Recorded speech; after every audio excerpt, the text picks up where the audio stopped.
Rémy Pointereau.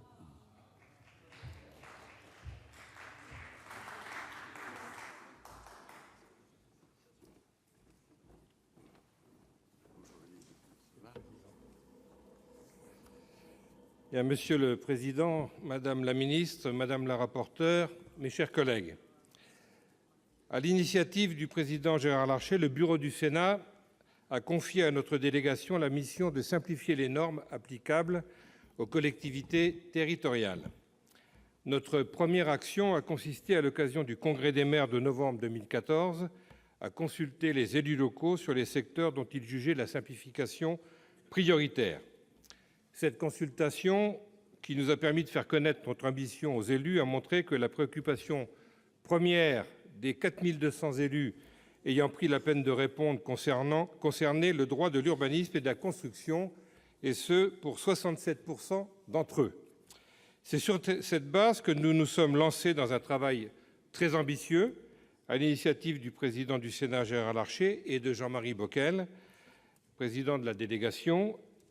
Nous avons fait un groupe de travail intercommission sur la simplification du droit de l'urbanisme, de l'aménagement et des sols, a été lancé en février 2016, et j'ai eu l'honneur de le présider. Nous avons fait d'emblée un choix stratégique. Tout d'abord, engager une action transpartisane et avoir une démarche en partenariat avec les commissions permanentes. La composition du groupe de travail a donc été conçue de façon à assurer la représentation de l'ensemble du Sénat, et la désignation comme rapporteurs de nos deux collègues François Calvet et Marc Daunis, membres de la Commission des affaires économiques, et appartenant respectivement à la majorité sénatoriale et à la majorité gouvernementale, et à témoigner de l'ancrage transpartisan du groupe. Je les félicite bien sûr pour leur travail qui n'était pas simple. Et c'est une des raisons pour lesquelles il faut soutenir cette proposition de loi. C'est cela, comme le disait tout à l'heure notre collègue, l'intelligence collective. C'est qu'au-delà des clivages partisans, elle positionne le Sénat au cœur de la simplification des normes, sujet qui ne va cesser de préoccuper les élus et nos concitoyens dans les années à venir, car leur coût est devenu trop important dans un contexte de baisse des dotations. C'est 1,5 point de croissance en moins, et c'est 2 fois plus de temps que dans les autres pays européens pour réaliser les projets. Je passe sur le travail intense qui était le nôtre, avec plus de 20 tables rondes et auditions auxquelles nous avons rencontré plus de 80 personnes, mais je dois insister sur le fait que les propositions du groupe de travail ne sont pas hors sol. Elles sont issues de la consultation nationale que nous avons organisée en direction des élus locaux, des fonctionnaires territoriaux et des professionnels et des citoyens. À sa clôture, elle avait reçu plus de 10 000 réponses. Ce succès a témoigné de la sensibilité des élus à la question de la simplification et d'une attente et d'une action forte du Sénat. Le groupe de travail a abouti à 3 productions importantes. Tout d'abord, un rapport d'information contenant 34 recommandations portant notamment sur la fabrique de la norme, et j'observe avec plaisir que le Conseil d'État, dans son récent rapport sur la simplification, reprend l'essentiel de nos propositions.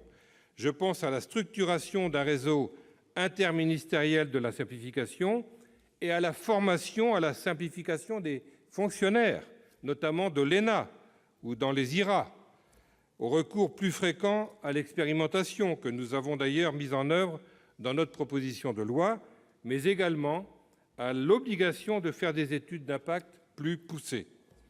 Une très forte convergence, donc, avec une exception cependant, le Conseil d'État, qui peut-être n'aime pas assez le Parlement, plaide pour davantage d'ordonnances, alors que nous considérons que c'est une fausse bonne idée.